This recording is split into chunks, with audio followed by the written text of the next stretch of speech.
Sasa daktari, baada ya maandalizi, hizi mbegu sasa mmeshazifanyia mchakato mzima wa maandalizi. Mmezichukua huko mpaka mmefika hatua ya kuzifanyia maandalizi husika, na sasa mnaenda kwenye hatua ya kuzihifadhi. Ni mchakato gani mnapitia kuzihifadhi, na hii teknolojia inatambulika vipi na ilianza lini? Okay, sawa.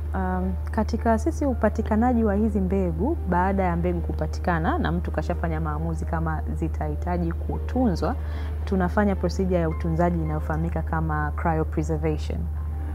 Hii ninavyoongelea kuhusu upandikizaji mimba, natamani watu wafahamu kwamba hizi ni procedure ambazo zimekuwa, ni taratibu ambazo zimekuwa zikiendelea ku advance miaka na miaka.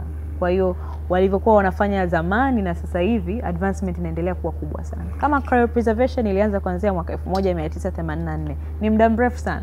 Kwa hiyo advancement ya hizi procedure zinaendelea kuboreka. Hii cryopreservation ni nini? Cryopreservation ni mfumo wa kutumia tunaweza tukaita chemical ya nitrogen. Okay. Condensed gas. Hatuwezi tukaita kemikali kwa sababu haina nature ya kemikali ndani. Ni nitrogen gas ambayo iko condensed. Tukisema condensed, tunasema kwamba molecule, ngoja niwape kisayansi kidogo hapo ndugu mtangazaji. Kuna form ya gas, kuna form ya liquid, kuna form ya solid. Kwa hiyo kitu kidogo kikicondense ni kama vile hewa ikiwa condensed inakuja kuwa maji. Kwa hiyo ni hivyo hivyo. Kwa hiyo gas ya nitrogen inavyokuwa condensed. Condensed ni kunini? Kugandamizwa. Kugandamizwa. Molecule yani inagandamizwa. Inavyogandamizwa yani tuseme tu kwa njia ya watu waweze kuelewa. Waweze kuelewa. Ndio. Kwa hiyo nitrogen yenyewe, liquid nitrogen, ndio hiyo ambayo tunaitumia kuweza kutunza hizi. Hii liquid ni mfumo wa majimaji. Ni mfumo wa maji. Mfumo wa majimaji. Yes. Okay. Lakini nitrogen mara nyingi watu wanaitambua kama gas, nitrogen gas. Lakini inavyokuwa imegandamizwa inakuwa liquid, afu inakuwa liquid nitrogen.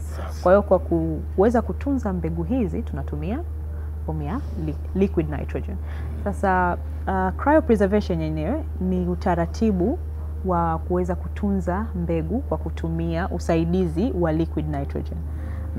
Kwa hiyo tunavyopata mbegu ya kiume na mbegu ya kike ambayo ni mayai au pia kiini tete, procedure huenda zikawa tofauti ya utaweka nini, utaongeza nini au utaweka kwenye kifaa kipi, lakini zote hizi zinawekwa ndani ya nyuzi joto